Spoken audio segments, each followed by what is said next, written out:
All right, section 7.6. We're going to go over double angle formulas and half angle formulas. Now the good news here is you do not have to memorize these ones. I'll always provide you these ones. But for the double angles, I am going to show you a proof. And so I would like you to be able to demonstrate the proof of these on an exam situation. So the first double angle is sine of 2x. Right, so if we have 2 times some angle, we can evaluate the sine of that by employing the formula 2 sine x cos x. Right, so there's your identity. Now I would like to prove this. Okay, so the proof. Again, I'm going to start with the left-hand side here. Okay, so I'm going to start with sine of 2x.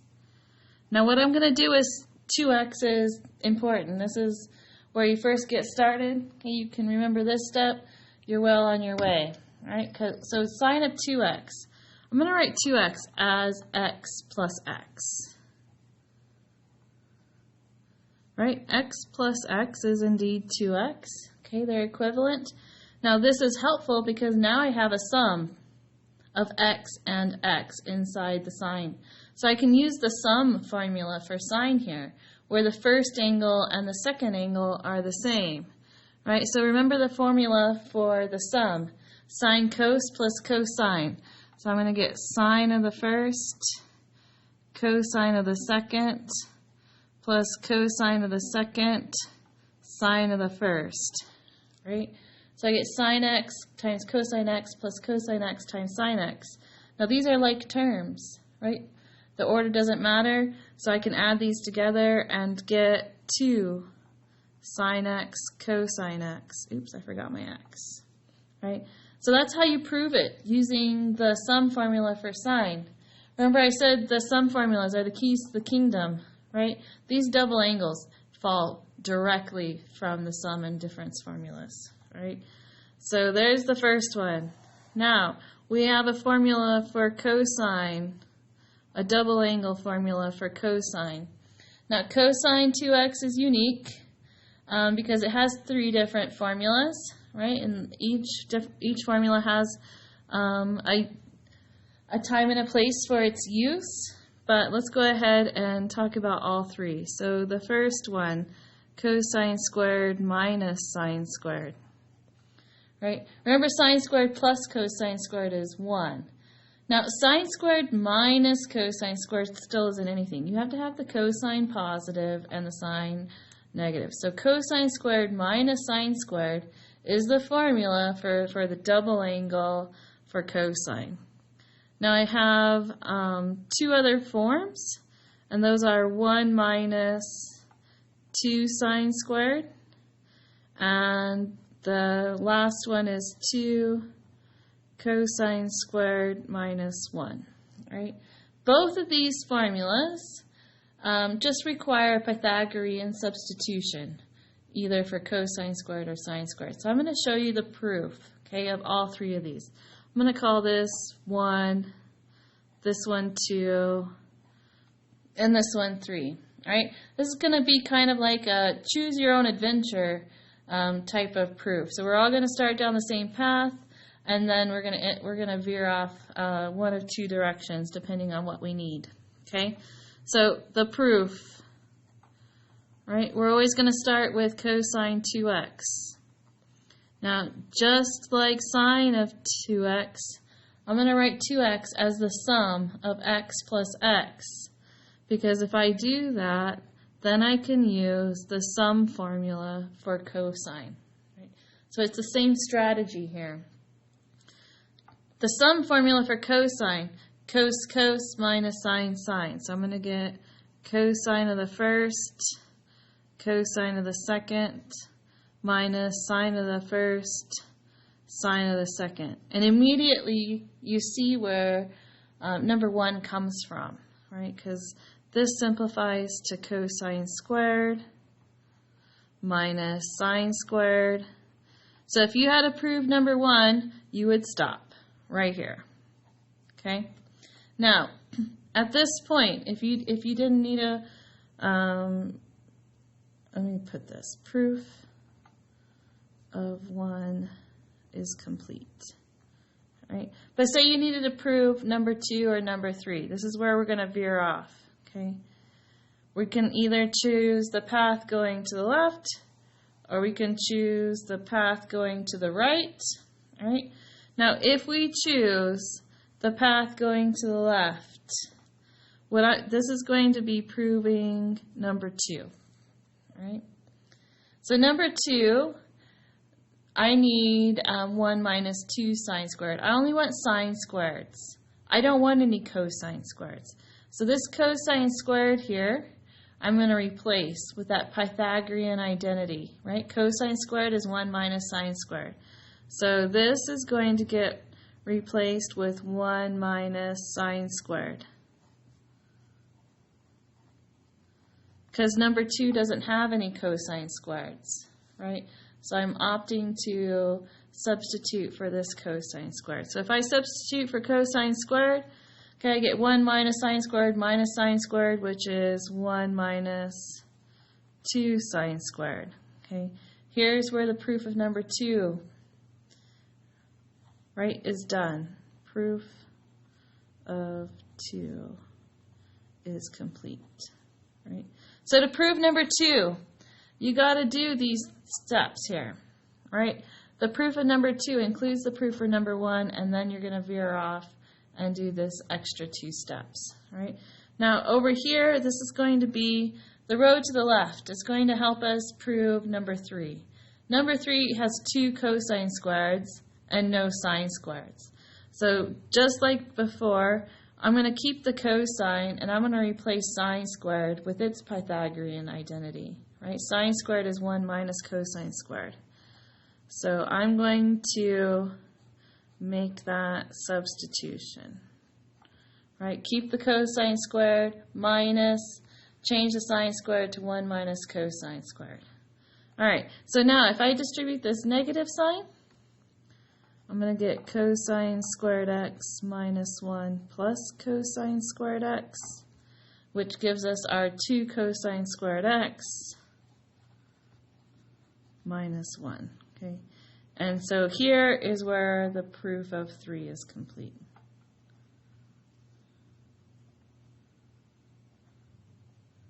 All right, so if you only needed to prove the first one, it's a 3-line proof. Okay, if you needed to prove the second one, you're going to do these 3 lines plus these 2 lines. If you need to prove the third identity here, you would do these 3 lines plus these 3 lines. Okay, so it would be a 6-line proof. All right, so tan of 2x. Let's go ahead and do that one as well. Tan of 2x is 2 tan x over 1 minus tangent squared. Right, and it's a fraction because the sum formula for tangent is a fraction. So we can prove this the same way. The proof of this starts out the same, right, as sine 2x and cosine of 2x. So tan of 2x, I'm going to rewrite 2x as x plus x. And I'm going to use the sum formula for tangent. Right, so the sum formula for tangent says we're going to do tan of x plus tan of x over 1 minus tan x tan x. Okay, tan of the first plus tangent of the second, all over 1 minus tan of the first, tan of the second. And so the top simplifies. Tan x plus tan x is 2 tan x. The bottom simplifies. Tan x times tan x is tangent squared. And there, right, we have the proof. Okay. All right, the proof is done here. All right. All right, so we have 3 other formulas that I'm just going to give you. I'm not going to prove these. They are doable, but for the sake of time, I'm not going to show you the proof. Okay, I actually don't even really like the proofs here. Imagine that, all right? But we have half angle formulas.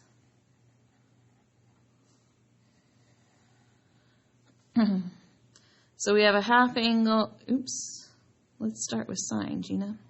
All right, so we have a half angle for sine, which is going to be plus or minus the square root of 1 minus cosine x over 2. Right? Now, we have plus or minus here. How do we know whether the answer should be positive or negative? It depends on where that half angle lives. Right, so if this x was like 30, 30 over 2 would be 15 degrees. 15 degrees is quadrant 1. We would pick the top one. Okay. But if we had like 330 here, if x was 330, half of that would be 165. Okay, 165 would be quadrant 2, still positive. But you get the point, right?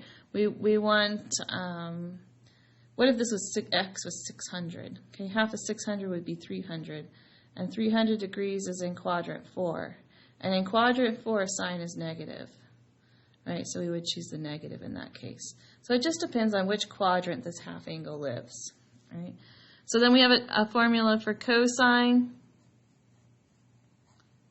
plus or minus the square root of 1 plus cosine over 2. So similar, just changing a negative to a positive. And then we have a formula for tangent also.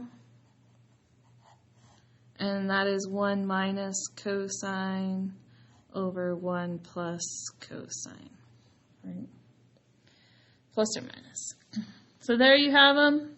Okay, I will provide you these formulas on the test, so you don't have to worry about memorizing them. Okay, but do know how to get these proofs, all right? Because you should have the sum formula memorized for sine, cosine, and tangent. All right, so focus on remembering the proofs here, all right, and don't worry about memorizing these formulas here. All right, so I'd like to work a few examples here.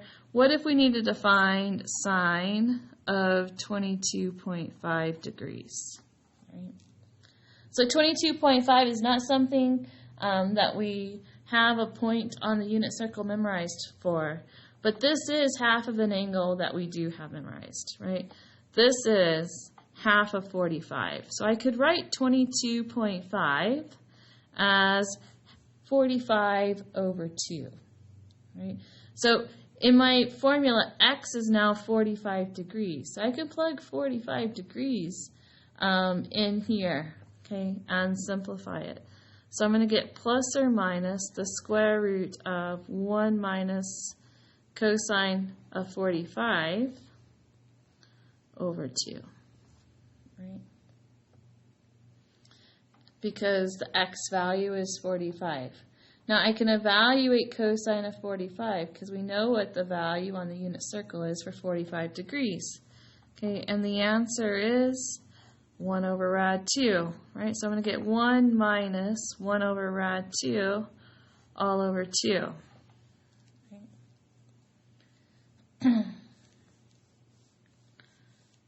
You know what? I think I'm going to like having rad 2 over 2 in this case. Let me go ahead and change that. I think it's going to simplify nicer. Let me go ahead and use rad 2 over 2 here. Just so I don't have a bunch of square roots everywhere. All right. So in order to evaluate or simplify this, I've got a complex fraction, right? But what I like to do when I have complex fractions is I like to find the common denominator and multiply every single fraction by it. So the 1 is over 1, the 2 is over 1, and the rad 2 is over 2. So the common denominator is going to be 2. So I'm going to multiply every single one of these fractions by 2. Right? And that's going to clear this out. So now I have plus or minus the square root 2 minus, the 2's are going to cancel, rad 2 all over, 2 times 2 is 4. Okay, so one more simplifying step. Are we going to use plus or minus? Right, 22.5 is in quadrant 1. Everything's positive in quadrant 1. Okay, so I'm going to choose the positive answer. And then the other thing I'm going to do is I'm going to go ahead and take the square root of the top over the square root of the bottom, so I can simplify the square root of 4 down here. So I'm going to get the positive square root of 2 minus rad 2 all over 2. Right? This is as simple as it gets. We're just going to let that square root lie underneath the square root. Okay? But this decimal, if you were to plug this into your calculator, you would get the same exact decimal as 22.5. So I actually have a calculator now. Let's go ahead and do this. Sine 22.5 is 0.38. Okay. If I type this fraction in there, I'm going to get the same exact decimal. 0.38. Okay. Now, if you try to math fraction this thing, it's not going to work. All right. It doesn't math fraction irrational numbers. So the only way to get to this exact value is to follow through with the formulas. All right. The next problem type with double angles and half angles looks like so.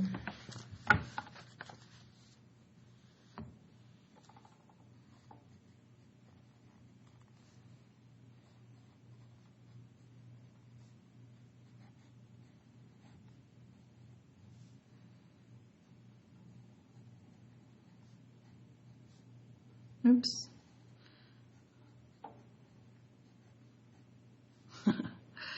Messing up all over the place. Where pi over 2 is less than x, which is less than pi. All right. So cosine is negative in quadrants 2 and quadrants 3. So this is helping us identify which quadrant x is actually in. Okay, so x is actually in quadrant 2. And then what we need to find. They want us to find the double angles. Sine 2x, cosine 2x. They also want us to find the half angles. X sine x over 2, cosine of x over 2. Right? And all they've given us here is the cosine value. Right? So what's helpful, guys, is if you're able to draw a triangle here.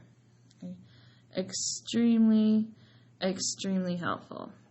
So I know x is in quadrant 2 because that's between pi over 2 and pi. So I'm going to draw a reference triangle in quadrant 2. Put x there. Okay. Now this is my ratio. Negative rad 6 over 3, so the adjacent side is negative rad 6, and the hypotenuse is 3.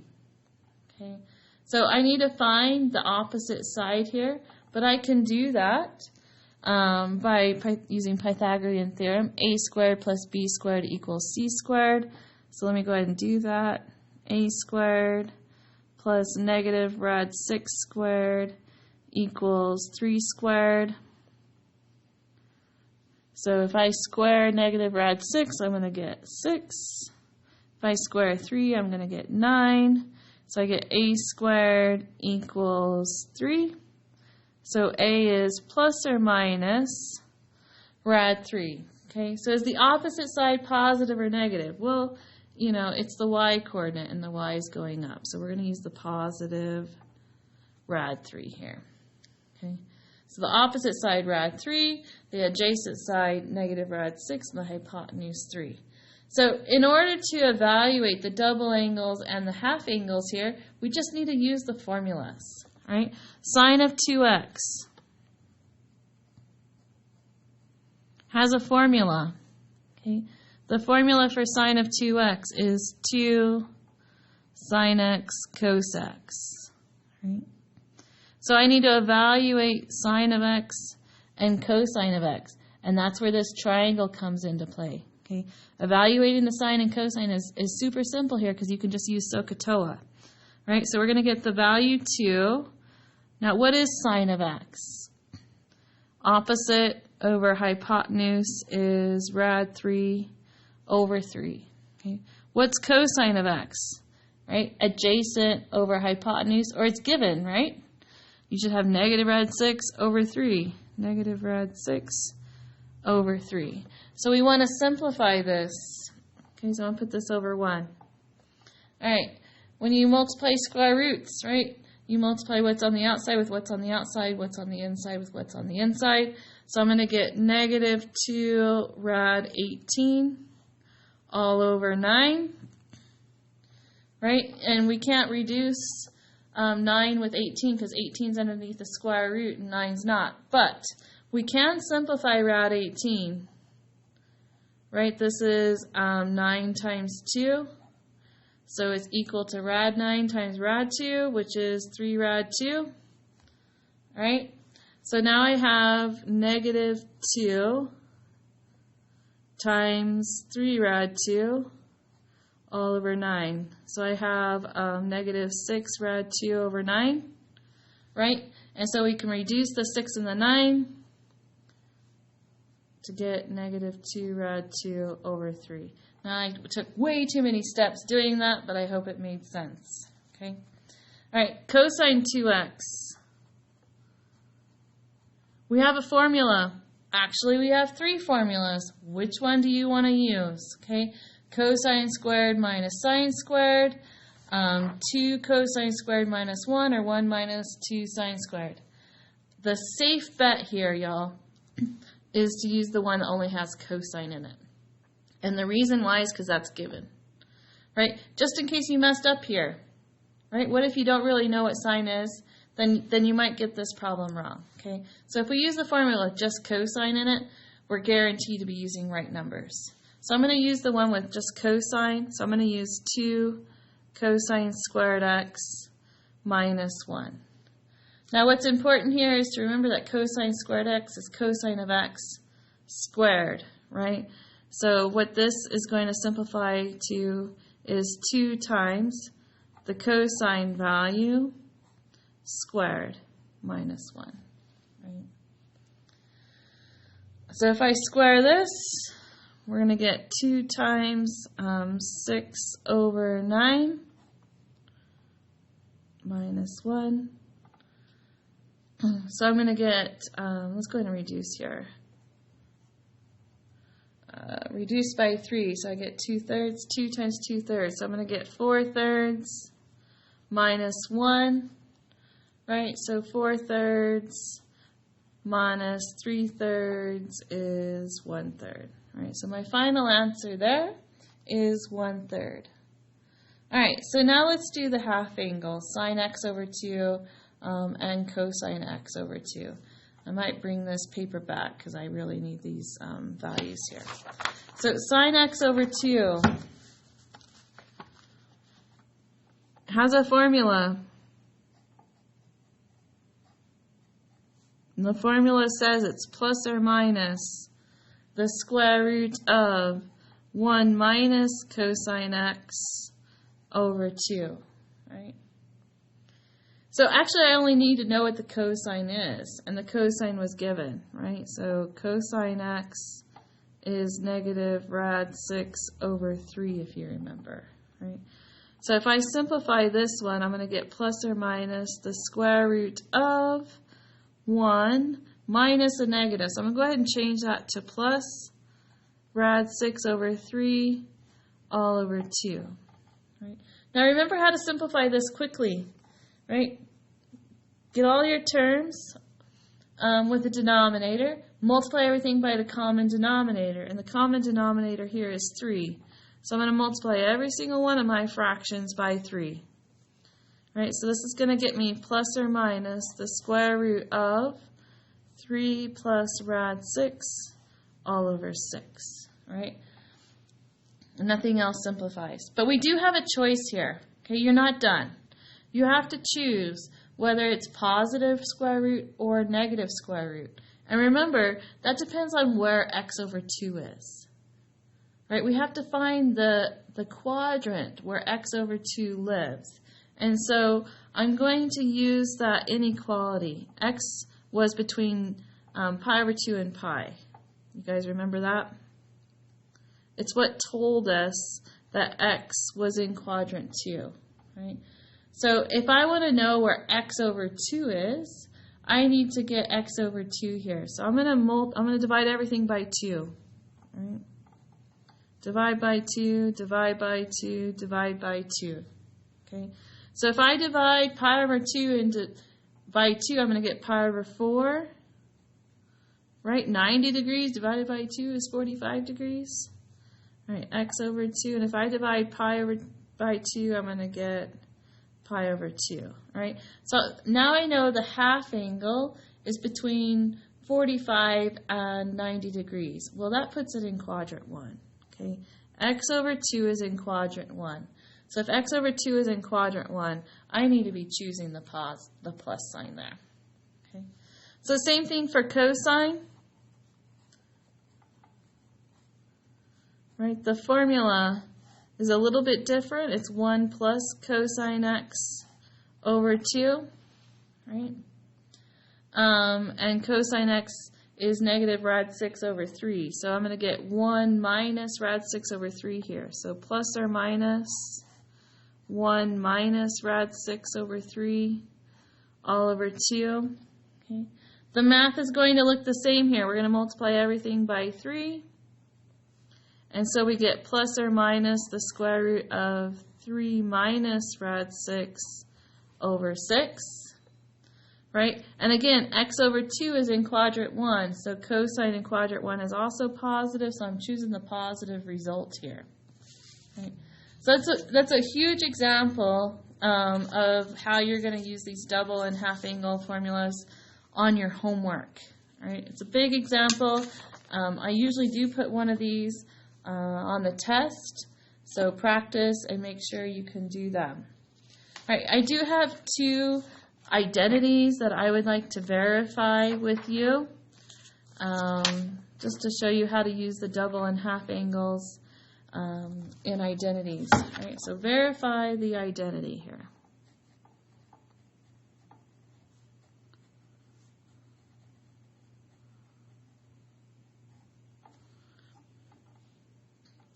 All right, so we got cosecant of 2x is equal to 1/2 secant x cosecant x.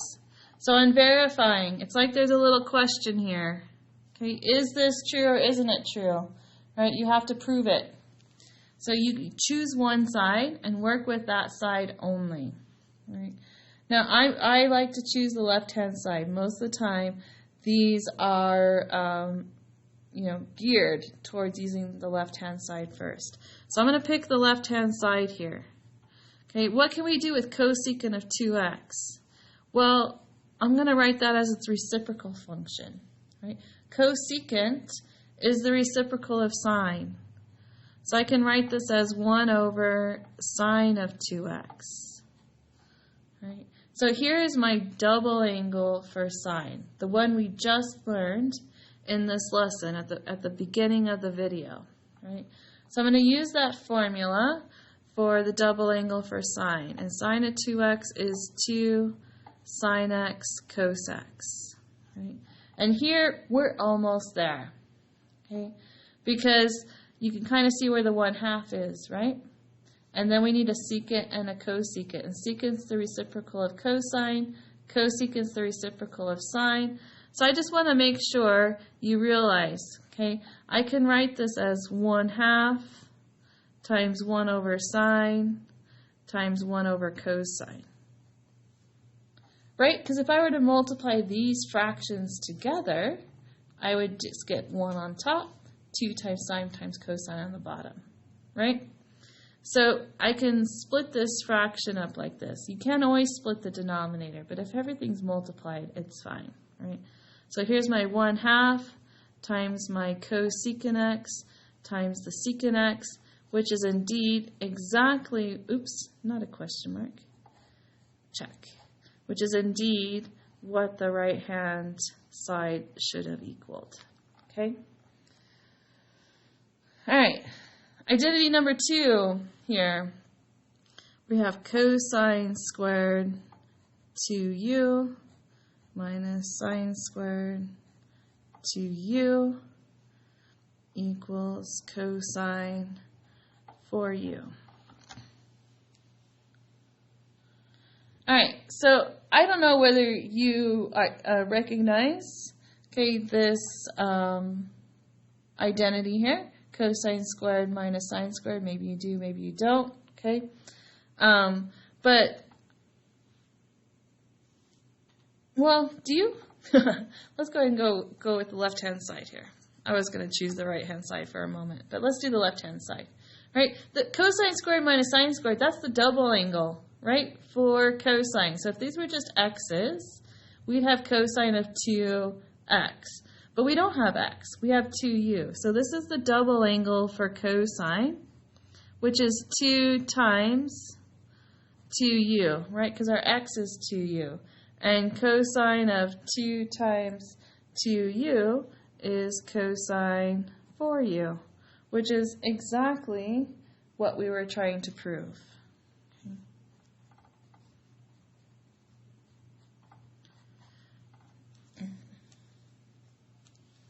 All right, so here's all your lessons for the week, guys. If you have any questions, make sure you're asking me to help you. I will, I'm getting kind of settled into my routine of, our new routine now that the coronavirus is hit with my kids' schooling and stuff. So I'm going to try and set up some set times where I will make sure I'm available if you want some one-on-one tutoring or some group tutoring. Okay, I'm going to try and set up some daytime hours for that. All right. Take care, guys.